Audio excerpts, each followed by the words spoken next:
રાજ્યના વાહન વ્યવહાર વિભાગમાં આગામી સમયમાં મોટી ભરતી કરાશે। આ ભરતી પ્રક્રિયા વર્ષ 2024 સુધીમાં પૂર્ણ કરવામાં આવશે તેમ વાહન વ્યવહાર મંત્રી હર્ષ સંઘવીએ જણાવ્યું હતું। રાજ્ય સરકાર આગામી સમયમાં વાહન વ્યવહાર વિભાગમાં 11,000 થી વધુ કર્મચારીઓની ભરતી કરશે। વાહન વ્યવહાર વિભાગમાં ટેકનિકલ અભ્યાસ આઈટીનો અભ્યાસ પૂર્ણ કરનાર સરકારી નોકરીની તૈયારી કરી રહેલા ઉમેદવારો માટે સુવર્ણ તક છે।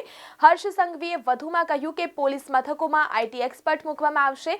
નવા 650 આઈટી એક્સપર્ટની નિમણૂક કરાશે। આ સાથે 200 પીએસઓ કક્ષાની આઉટપોસ્ટને પીએસઆઈ કક્ષાએ અપગ્રેડ કરાશે। રાજ્યના વાહન વ્યવહાર વિભાગમાં આગામી સમયમાં મોટી ભરતી કરવામાં આવશે। આ ભરતી પ્રક્રિયા વર્ષ 2024 સુધીમાં પૂર્ણ કરવામાં આવશે તેમ વાહન વ્યવહાર મંત્રી હર્ષ સંઘવીએ જણાવ્યું હતું।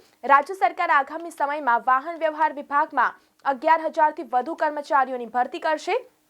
વાહન વ્યવહાર વિભાગમાં ટેકનિકલ અભ્યાસ તેમજ આઈટીઆઈનો અભ્યાસ પૂર્ણ કરી સરકારી નોકરીની તૈયારી કરી રહેલા ઉમેદવારો માટે આ સુવર્ણ તક છે।